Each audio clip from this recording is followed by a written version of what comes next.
નવાપુરા ખાટકીવાડમાં ગત રાત્રે જર્જરિત મકાન ધરાશયી થયા માતા અને બે પુત્રો કાટમાળ નીચે દબાયા, જે પૈકી 12 વર્ષના બાળકનું સારવાર દરમિયાન મોત થયું હતું।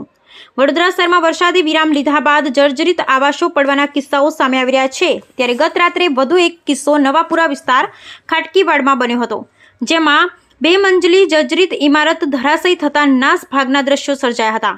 ધરાશયી થયેલા મકાન નીચે પરિવારના શાહનવાજ શબનમ માનુસ સહિત કુલ 3 સભ્યો દબાયા હોવાની જાણ થતાં તાત્કાલિક ઘટનાની જાણ ફાયર બ્રિગેડને કરવામાં આવી હતી। ફાયર બ્રિગેડને જાણ કરવામાં આવતા સ્ટાફ તરત જ ઘટના સ્થળે દોડી ગયો હતો। કાટમાળ નીચે ફસાયેલી મહિલા અને સગીર બાળકોને તાત્કાલિક બહાર કાઢી લેવામાં આવ્યા હતા।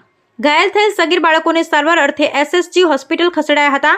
સારવાર દરમિયાન 12 વર્ષીય શાહનવાજ કુરેશીનું મોત નિપજતા પરિવારમાં ઘેરા શોક છવાયા હતા। ઘટનાની જાણ થતાં પોલીસ પણ સ્થળ પર પહોંચી પંચનામું કરી આગળની તપાસ હાથ ધરી હતી। તો બીજી તરફ સારવાર દરમિયાન મોત નિપજતા શાહનવાજ કુરેશીના મૃતદેહને પોસ્ટમોર્ટમ માટે ખસેડવામાં આવ્યો હતો।